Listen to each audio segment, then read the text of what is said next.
Hello friend, आप सभी का स्वागत है Vijit study point two channel में। आज की इस वीडियो में सीटेट एग्जाम के लिए प्रैक्टिस सेट करने वाले हैं। सीटेट एग्जाम आपका 8 फरवरी को होने वाला है। बहुत ही कम समय आपके सीटेट एग्जाम में बचा हुआ है, तो जो भी आपके पास बुक्स नोट्स हो उसी से आप ज़्यादा से ज़्यादा रिवीजन कीजिए। और आज की क्लास में हम बाल विकास और शिक्षा शास्त्र के 30 प्रश्न करने वाले हैं। अगर सीडीपी के इन 30 प्रश्नों में से आपके 15 प्लस प्रश्न बिल्कुल सही हो जाते हैं तो आप सीटेट एग्जाम को काफ़ी अच्छे स्कोर से पास कर सकते हैं। तो आज की क्लास से कितने प्रश्न आपके बिल्कुल सही हुए हैं या कमेंट आप जरूर कीजिएगा। आज की क्लास का आपका सबसे पहला प्रश्न है, भाषा एवं चिंतन के संदर्भ में जिन पियाजे के अनुसार निम्न में से कौन सा कथन सही है। तो इसका देखिए आपको सही जवाब करना है। 4 ऑप्शन दिया गया। पहला है कि चिंतन भाषा का निर्धारण करता है। दूसरा है भाषा चिंतन का निर्धारण करती है। भाषा और चिंतन दोनों स्वतंत्र प्रक्रिया हैं। भाषा और चिंतन दोनों आंतरिक प्रवृत्तियां हैं। तो इसका देखिए आपको सही जवाब बताना है। तो देखेंगे जो आपका यहाँ पे पहले विचार आता है, विचार के बाद भाषा आती है, तो यहाँ पे क्या हो जाएगा, पहले क्या आएगा चिंतन, चिंतन के बाद क्या आएगा भाषा। तो जो चिंतन है वह भाषा का निर्धारण करता है। तो यहाँ पर जो आपका ऑप्शन नंबर ए वाला दिया गया है यह बिल्कुल राइट आंसर हो जाएगा, क्योंकि आप लोग जानते हैं कि विचार पहले आता है उसके बाद भाषा आती है। उसी तरीके से यहाँ पे जो चिंतन होगा, चिंतन भाषा का निर्धारण करेगा। तो यहाँ पे ए वाला आपका राइट आंसर हो जाएगा। अगला प्रश्न आपके सामने है, कोहलबर्ग के अनुसार सही और गलत प्रश्न के बारे में निर्णय लेने में शामिल जो चिंतन प्रक्रिया है उसको क्या कहा जाता है। तो इसका देखिए आपको सही जवाब बताना है। सभी लोग प्रयास करेंगे और इसका राइट आंसर करेंगे। पहला ऑप्शन है नैतिक दुविधा, दूसरा है सहयोग की नैतिकता, तीसरा है नैतिक तर्कड़ा और चौथा है नैतिक यथार्थवाद। तो कोहलबर्ग के अनुसार सही और जो गलत प्रश्न के बारे में जो निर्णय लेने में जो शामिल चिंतन प्रक्रिया होती है, जो चिंतन प्रक्रिया है, इसको नैतिक तर्कड़ा कहा जाता है। तो यहाँ पर आपका ऑप्शन नंबर सी वाला बिल्कुल राइट आंसर होगा। और यह प्रश्न सीटेट एग्जाम में 7 से 8 बार पूछा गया, बहुत ज़्यादा इंपॉर्टेंट है, कई बार सीटेट में रिपीट हुआ है। इसके बाद देखिए अगला प्रश्न आपके सामने है, शिक्षा मनोविज्ञान की उत्पत्ति का वर्ष कौन सा माना जाता है। तो इसका देखिए आपको सही जवाब करना है। सभी लोग प्रयास करेंगे और बिल्कुल यहाँ पे राइट आंसर करेंगे। पहला दिया गया 1947 में, 1920 में, 1940 में, 1900 ईस्वी में। तो यहाँ पे इसका राइट आंसर हो जाएगा, शिक्षा मनोविज्ञान की जो उत्पत्ति है यह हुई थी 1900 ईस्वी में। तो यहाँ पे डी वाला बिल्कुल यहाँ पे क्या होगा, राइट आंसर हो जाएगा। अगला प्रश्न आपके सामने है कि मनोभाव विकसित होता है। तो इसका देखिए आपको सही जवाब करना है। तो आप लोग यहाँ पे प्रयास करेंगे और इसका बिल्कुल राइट आंसर करेंगे। जो मनोभाव है यह कब विकसित होता है, शैशव काल में या बचपन में होता है या प्रौढ़ता के दौरान होता है या किशोरावस्था में होता है। तो देखेंगे जो आपका मनोभाव है, मनोभाव के जो लक्षण होते हैं वह देखेंगे शैशव काल में ही आपके विकसित हो जाते हैं। तो यहाँ पे क्या हो जाएगा, आपका ऑप्शन नंबर ए वाला बिल्कुल यहाँ पे क्या होगा, राइट आंसर हो जाएगा। जो भी छात्र यहाँ पे ए वाले को चूज किए हैं इस प्रश्न में बिल्कुल राइट है। अगला प्रश्न है कि संज्ञानात्मक विकास का अर्थ है। तो इसका देखिए आपको सही जवाब बताना है। 4 ऑप्शन दिया गया है। यहाँ पे पहला है बुद्धि का विकास, दूसरा है बच्चे का विकास, तीसरा है कौशल का विकास, चौथा है व्यक्तिगत विकास। तो देखिए जो आपका संज्ञानात्मक विकास है इसका क्या अर्थ हो जाएगा, बुद्धि का विकास। ए वाला बिल्कुल राइट आंसर है। जो भी छात्र ए वाले को सेलेक्ट किए हैं वह बिल्कुल यहाँ पे राइट आंसर हो जाएंगे। संज्ञानात्मक विकास में आप लोग देखेंगे बालक की जो मानसिक क्षमता होता है उसका विकास आ जाता है, जिसमें देखेंगे बुद्धि, चेतना, विचार, समस्या समाधान की क्षमता, ये सब आ जाते हैं। तो यह पॉइंट याद रखेंगे। इसके बाद देखिए अगला प्रश्न आपका है यहाँ पे, अधिगम की प्रक्रम में अभिप्रेरणा। तो इसका देखिए आपको सही जवाब बताना है। 4 ऑप्शन है, चारों ऑप्शन पढ़ेंगे, जल्दी से आंसर करेंगे। तो अधिगम के प्रक्रम में जो अभिप्रेरणा है यह नई सीखने वालों में अधिगम के लिए रुचि का सृजन करता है। तो यहाँ पे क्या होगा, डी वाला बिल्कुल राइट आंसर हो जाएगा। अगला प्रश्न आपके सामने है कि निम्न में से अधिगम में योगदान देने वाले मनोवैज्ञानिक कारकों में कौन सा शामिल नहीं है। तो इसका देखिए आपको सही जवाब बताना है। तो आप लोग प्रयास करेंगे और बिल्कुल यहाँ पे राइट आंसर करेंगे। देखिए दिया गया निम्न में से अधिगम में योगदान देने वाले मनोवैज्ञानिक कारकों में से कौन सा शामिल नहीं है। तो अधिगम में जो योगदान दिया जाता है वह अधिगम की इच्छा के द्वारा होता है, प्रेरणा से भी मिलता है और रुचि से भी यहाँ पे अधिगम में क्या होता है, योगदान मिलता है। आप जल्दी सीखते हैं। तो यहाँ पे क्या होगा, यह 3 तो आपके शामिल हैं, लेकिन आपसे नहीं वाला पूछ दिया गया, नहीं वाला पूछ दिया गया तो डी वाले को चूज कर लेंगे। तो यहाँ पे डी वाला बिल्कुल राइट आंसर होगा कि विषय वस्तु का स्वरूप इसमें शामिल नहीं है। अगला प्रश्न है कि निम्न में से कौन सा उदाहरण अधिगम को प्रदर्शित करता है। तो इसका देखिए आपको सही जवाब बताना है। अधिगम का मतलब आप लोग जानते हैं लर्निंग सीखना होता है, तो सभी लोग यहाँ पे प्रयास करेंगे। अधिगम को प्रदर्शित करता है तो यहाँ पर देखेंगे हाथ जोड़ करके अध्यापक का अभिवादन करना पहला दिया गया है। दूसरा है स्वादिष्ट भोजन दे करके मुंह में लार का आना, यह अधिगम को प्रदर्शित करता है। या चलना भागना फेंकना 3 से 5 वर्ष की अवस्था में, यह अधिगम को प्रदर्शित करता है, या इनमें से सभी। तो यहाँ पर देखेंगे बिल्कुल जो यहाँ पे सटीक आंसर होता है, जो सबसे उपयुक्त होता है, वह आपको चूज करना होता है। तो इसमें देखेंगे जो दिया गया चलना भागना फेंकना 3 से 5 वर्ष की अवस्था में होता है, यह अधिगम को प्रदर्शित करता है। तो यहाँ पे सी वाला बिल्कुल राइट आंसर हो जाएगा। जो भी छात्र यहाँ पे सी वाला चूज किए हैं वह बिल्कुल यहाँ पे राइट आंसर हो जाएगा। अगला प्रश्न आपके सामने है कि नए प्रवर्गों को सीखने का एक कुशल तरीका है। तो इसका देखिए आपको सही जवाब करना है। तो यहाँ पे इसका राइट आंसर होगा, देखेंगे 4 ऑप्शन है, रट करके पढ़ना, लिख करके पढ़ना, मशीन के द्वारा पढ़ाई करना, या उदाहरणात्मक तुलना करना। नए प्रवर्गों को सीखने का एक कुशल तरीका दिया गया है, तो यह उदाहरणात्मक तुलना करके। तो डी वाला बिल्कुल राइट आंसर हो जाएगा। अधिगम में पुरस्कार व दंड की अवधारणा किसके द्वारा प्रस्तावित की गई। तो इसका देखिए आपको सही जवाब बताना है। जल्दी से आप लोग प्रयास करेंगे और इसका बिल्कुल यहाँ पे राइट आंसर करेंगे। अधिगम में लर्निंग मतलब सीखने में जो पुरस्कार और दंड की जो अवधारणा है, यह किसके द्वारा प्रस्तावित किया गया या किसके द्वारा बताया गया। तो यह देखेंगे आपका हो जाएगा BF स्किनर के द्वारा बताया गया है। तो यहाँ पर आपको ऑप्शन नंबर सी वाला बिल्कुल राइट आंसर होगा। बहुत ज़्यादा इंपॉर्टेंट है, कई बार पूछा गया है एग्जाम में। तो यहाँ पर आपको ऑप्शन नंबर सी वाला बिल्कुल यहाँ पर राइट आंसर हो जाएगा। इसके बाद देखेंगे नेक्स्ट प्रश्न आपका है कि शैक्षिक भ्रमण अधिगम के लिए आवश्यक साधन क्यों है। तो इसका देखिए आपको सही जवाब बताना है। तो यहाँ पे प्रयास करेंगे जल्दी से आंसर करने का। जो आपका शैक्षिक भ्रमण है, यह अधिगम के लिए आवश्यक साधन क्यों है, यह बताना है। यह रटने की आदत का विकास करता है, पाठ्यचर्या समय पर पूर्ण होते हैं, यह कल्पना शक्ति का विकास करता है, यह भ्रमण के स्थान से प्राप्त ज्ञान अस्थायी होता है। तो बिल्कुल सही हो जाएगा डी वाला। भ्रमण के स्थान से जो प्राप्त आपको ज्ञान मिलता है वह क्या होता है, अस्थायी रहता है, काफी दिन तक टिका रहता है। तो यहाँ पे क्या होगा, डी वाला बिल्कुल राइट आंसर हो जाएगा। अगला प्रश्न आपके सामने है, निम्नलिखित में से कौन सी शिक्षण अधिगम से संबंधित समस्या है। तो इसका देखिए आपको सही जवाब बताना है। यहाँ पर देखेंगे दिया गया शिक्षण अधिगम से संबंधित समस्या। तो विषय वस्तु को जो समझने की समस्या है, यह आता है शिक्षण अधिगम से संबंधित समस्या में। तो यहाँ पे ई वाला आपका राइट आंसर होगा। बाकी के जो दिए गए हैं यह शिक्षण अधिगम से संबंधित समस्या नहीं है। अगला प्रश्न आपके सामने निम्न कथनों में से कौन सा प्रश्न कौशल के लिए सही नहीं है। तो इसका देखिए आपको सही जवाब बताना है। तो जल्दी से प्रयास करेंगे और बिल्कुल यहाँ पे राइट आंसर करेंगे। प्रश्न कौशल के लिए जो सही हैं उसमें देखेंगे आपका प्रश्न पूछने में उत्साहवर्धक तरीकों का प्रयोग करना, यह है प्रश्नों का प्रोत्साहन देना है, हाँ अथवा न उत्तर वाले प्रश्नों की संख्या बढ़ाना, तो यह गलत हो जाएगा। शून्य में संवेदनशीलता विकसित करना, यह तीन तो आप यह जो 3 दिए गए हैं यह प्रश्न कौशल के लिए सही है, लेकिन जो आपका सी वाला दिया गया है यह सही नहीं है और आपसे सही नहीं वाला ही पूछा जा रहा है। तो यहाँ पे क्या होगा, सी वाला राइट आंसर होगा। अगला प्रश्न है कि सीखने की प्रक्रिया में शिक्षक की भूमिका होनी चाहिए। तो इसका देखिए आपको सही जवाब बताना है। प्रयास करेंगे आप लोग जल्दी से इसका राइट आंसर करने का। सीखने की जो प्रक्रिया है उसमें जो शिक्षक हैं उनकी भूमिका होनी चाहिए। सुगमकर्ता की, अनुदेशनकर्ता की, प्रशिक्षक की, नियंत्रणकर्ता की। तो सुगमकर्ता की, ई वाला राइट आंसर होगा। अगला प्रश्न आपके सामने है, कभी कभी बच्चे माता पिता दोनों से अलग होते हैं, ऐसा खालिस्तान के नियम के कारण होता है। तो इसका देखिए आपको सही जवाब बताना है। तो यह होता है विविधता के कारण। ऑप्शन नंबर जो बी वाला दिया गया है यह बिल्कुल यहाँ पे राइट आंसर हो जाएगा। अगला देखेंगे प्रश्न आपके सामने स्क्रीन पर है और सभी लोग इसका यहाँ पे राइट आंसर देने का प्रयास कीजिए। देखिए प्रश्न आपके सामने है कि शिक्षा में समावेशन को बढ़ावा देने की दिशा में निम्न में से कौन सा बाधक है। तो इसका देखिए आपको सही जवाब बताना है। यहाँ पे बाधक वाला पूछा गया है तो अगम्य इमारतें होंगी, सी वाला राइट आंसर होगा। अगला प्रश्न, अधिगम में खालिस्तान यहाँ पे दिया गया डॉट डॉट ने प्रभाव का नियम दिया था। तो इसका देखिए आपको सही जवाब करना है।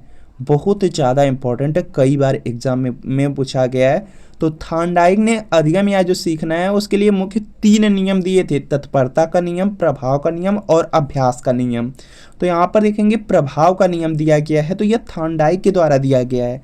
तो यहाँ पर क्या होगा, डी वाला बिल्कुल राइट आंसर हो जाएगा। इस प्रश्न को याद रखिए क्योंकि बहुत ज़्यादा इंपॉर्टेंट है। थॉर्नडाइक ने 3 यहाँ पे अधिगम के लिए नियम दिया था, तत्परता का नियम, प्रभाव का नियम और अभ्यास का नियम। अगला प्रश्न आपके सामने है और आपको प्रयास करना है इसका बिल्कुल यहाँ पे राइट आंसर करने का। प्रयास करेंगे तो बिल्कुल यहाँ पे राइट आंसर कर लेंगे। यदि किसी बच्चे की मानसिक आयु 5 वर्ष है और कालानुक्रमिक आयु 4 वर्ष है और तो बच्चे की बुद्धि लब्धि क्या होगी, तो इसका देखिए आपको यहाँ पे सही जवाब करना है। प्रयास करेंगे और आप लोग यहाँ पे बिल्कुल राइट आंसर कर लेंगे।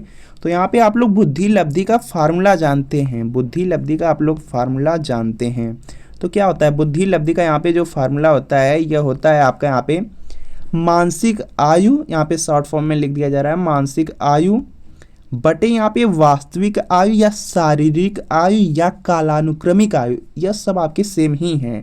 तो यहाँ पे वास्तविक आयु लिख दिया जा रहा है, वास्तविक आयु, और यहाँ पे गुणे में क्या होता है 100 होता है। तो यहाँ पे जो वैल्यू दिया गया वैल्यू को सिर्फ आपको क्या करना है यहाँ पे रख लेने हैं। यहाँ पे 100 लिखा गया है। तो जो वैल्यू दिया गया है यहाँ पे जो मानसिक आयु है कितना है 5 है, 5 कर लीजिए। वास्तविक आयु 4 है, 4 कर लीजिए। गुणे में 100 कर लीजिए। 4 से यह 25 बार में डिवाइड हो जाएगा और 25 का यहाँ पे मल्टीप्लाई 5 में कर देंगे तो यहाँ पे आ जाएगा 125 आ जाएगा। 125 देख लेंगे किस ऑप्शन में दिया गया है, तो यहाँ पर देखेंगे 125 आपके ऑप्शन नंबर ए में दिया गया है। ए वाला आपका राइट आंसर होगा। एक पॉइंट याद रखेंगे सीटेट एग्जाम के लिए, यह जो बुद्धि लब्धि वाला या तो फार्मूला आपसे पूछा जाता है या तो इससे रिलेटेड कोई क्वेश्चन पूछा जाता है, उसमें आपसे बुद्धि लब्धि पूछा जा सकता है या मानसिक आयु या शारीरिक आयु कुछ भी पूछा जा सकता है।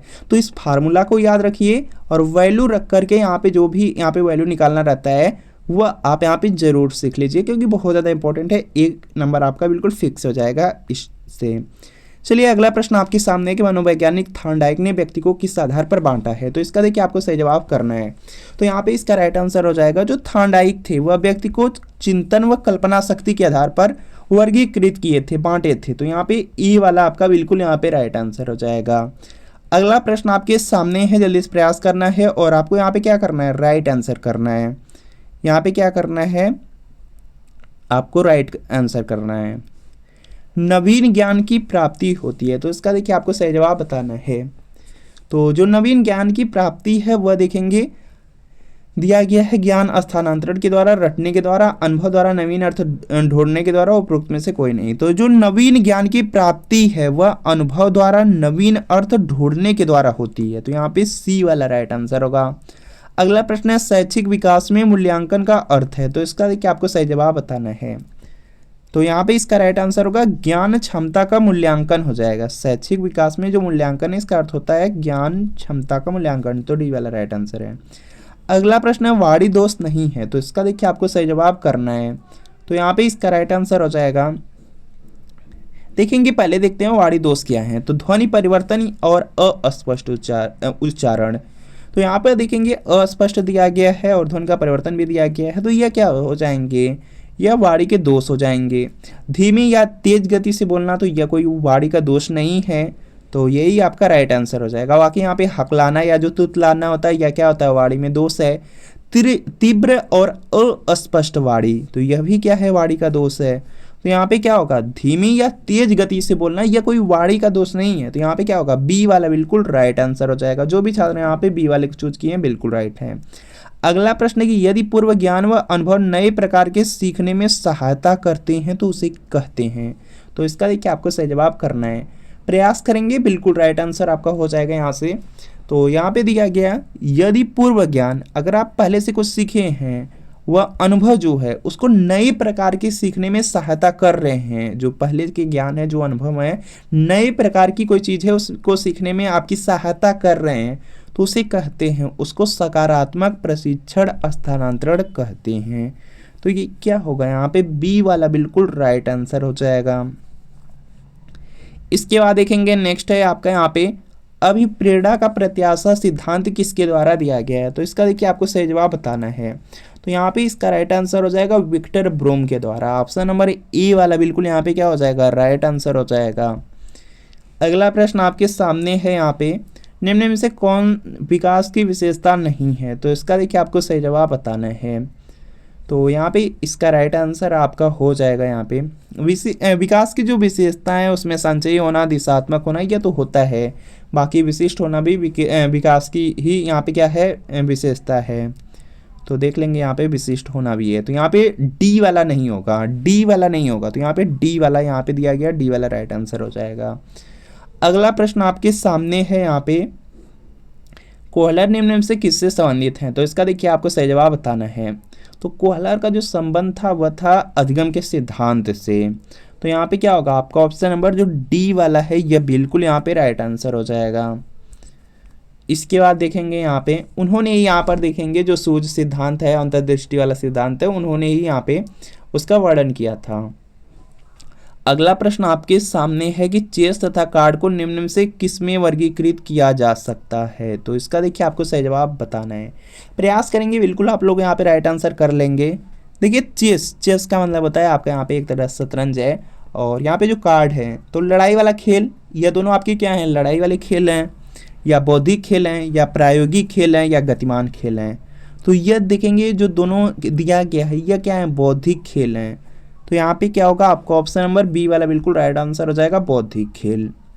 इसके आगे भी और भी प्रश्न हैं, और अगर सीटेट एग्ज़ाम आप लोग देने जा रहे हैं तो इसके बारे में जान लीजिए कि इसमें देखेंगे 150 प्रश्न आता है, और चाहे आपकी यहाँ पे कोई भी वैकेंसी हो, जैसे आपकी यूपी बिहार में वैकेंसी रहेंगी जो टीचर की, उसमें आपका सीटेट चल जाता है। बाकी यहाँ पे केंद्रीय विद्यालय, नवोदय विद्यालय, DSSB, EMRS सब जगह सीटेट ही चल रहा है। तो इस बार का जो सीटेट एग्जाम है इसको पास जरूर कर लीजिए, और अगर एक बार पास कर लेंगे तो इसकी जो यहाँ पे वैलिडिटी रहेगी सर्टिफिकेट की बिल्कुल लाइफ टाइम के लिए रहेगी। पासिंग मार्क भी आपका 90 नंबर ही है, और कोई निगेटिव मार्किंग नहीं है। और सबसे अच्छा है कि 150 में देखेंगे लगभग 100 से 110 प्रश्न प्रीवियस ईयर क्वेश्चन पेपर से पूछा जाता है। चाहे कोई सब्जेक्ट हो, CDP है, CDP में 30 प्रश्न देखने को मिलेंगे, 30 में 20 से 22 प्रश्न प्रीवियस ईयर पेपर से। लैंग्वेज है उसमें हिंदी, संस्कृत, इंग्लिश या उर्दू, मराठी, आप कोई लैंग्वेज लिए होंगे उसमें देखेंगे 30 प्रश्न आएंगे, 20 से 22 प्रश्न प्रीवियस ईयर पेपर से। आप लोग सोशल साइंस या मैथ साइंस लिए होंगे उसमें भी देखेंगे आप लोग 60 प्रश्न आएंगे, लगभग 40 से 42 प्रश्न प्रीवियस ईयर पेपर से। तो प्रीवियस ईयर पेपर सीटेट के लिए लेकर जरूर पढ़िए। यह सीटेट फरवरी 2026 के लिए प्रीवियस ईयर पेपर है। यह सोशल साइंस का क्लास 6 to 8 का पेपर सेकंड है।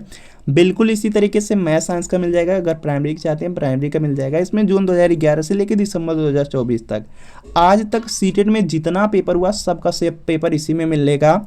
पूरे 14 साल के पेपर आएंगे, आंसर की के साथ, एक्सप्लेनेशन के साथ, सॉल्यूशन के साथ, व्याख्या के साथ आपको मिलेंगे। सभी सब्जेक्ट रहेंगे CDP, social science, Hindi, Sanskrit, English, math science, EVS। तो वीडियो के नीचे डिस्क्रिप्शन में जाना है, लिंक मिलेगी, लिंक को क्लिक कर देना है, नाम मोबाइल नंबर फिल करके सिर्फ 30 रुपये का पेमेंट कर देना है। जैसे 30 रुपये का पेमेंट करेंगे तुरंत प्रीवियस ईयर पेपर का जो PDF होगा डाउनलोड हो जाएगा। इससे तैयारी कर लेंगे, एग्जाम में बहुत ज़्यादा आपको हेल्प मिल जाएगी। और अगर लिंक से परचेज करने में कोई प्रॉब्लम आ रही है या डायरेक्ट व्हाट्सएप से ही परचेज करना चाहते हैं तो यहाँ पे व्हाट्सएप नंबर दिया गया है, इस व्हाट्सएप नंबर पर सिर्फ लिख देना है CTET previous year paper, social science या मैथ साइंस के प्राइमरी लिख करके मैसेज कर देना है। जैसे मैसेज करेंगे रिप्लाई किया जाएगा, सिर्फ 30 रुपये की पेमेंट करनी है। जैसे 30 रुपये की पेमेंट करते हैं तुरंत प्रीवियस ईयर पेपर का जो PDF होगा सेंड कर दिया जाएगा। तो इस व्हाट्सएप नंबर पर मैसेज करके जो प्रीवियस ईयर पेपर है इसको लेके पढ़ जरूर लीजिए।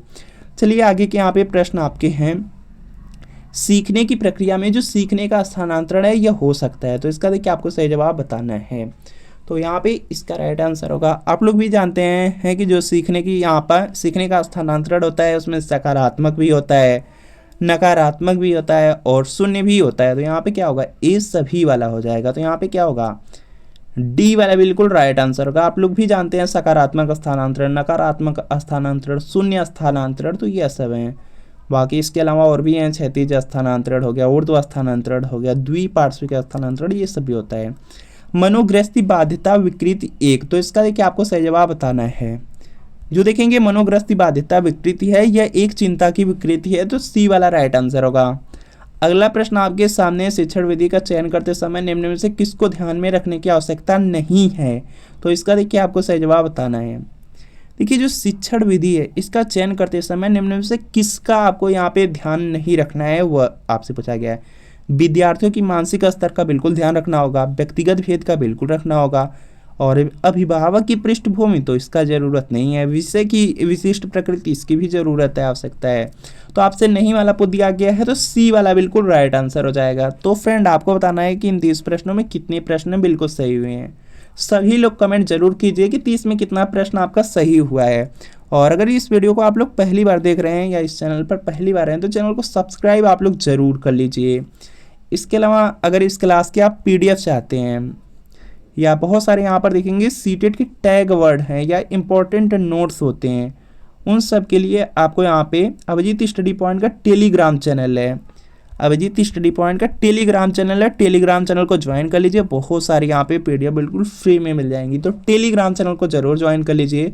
और जो भी छात्र इसी बार यहाँ पे सीटेट एग्ज़ाम को पास करना चाहते हैं, वह जो सीटेट का प्रीवियस ईयर पेपर है उसको कहीं से भी लेकर के ज़रूर पढ़ के एग्ज़ाम में जाइएगा। बाकी यहाँ से लेने के लिए इस व्हाट्सएप नंबर पर मैसेज कर लीजिए। तो मिलते हैं फ्रेंड नेक्स्ट वीडियो में।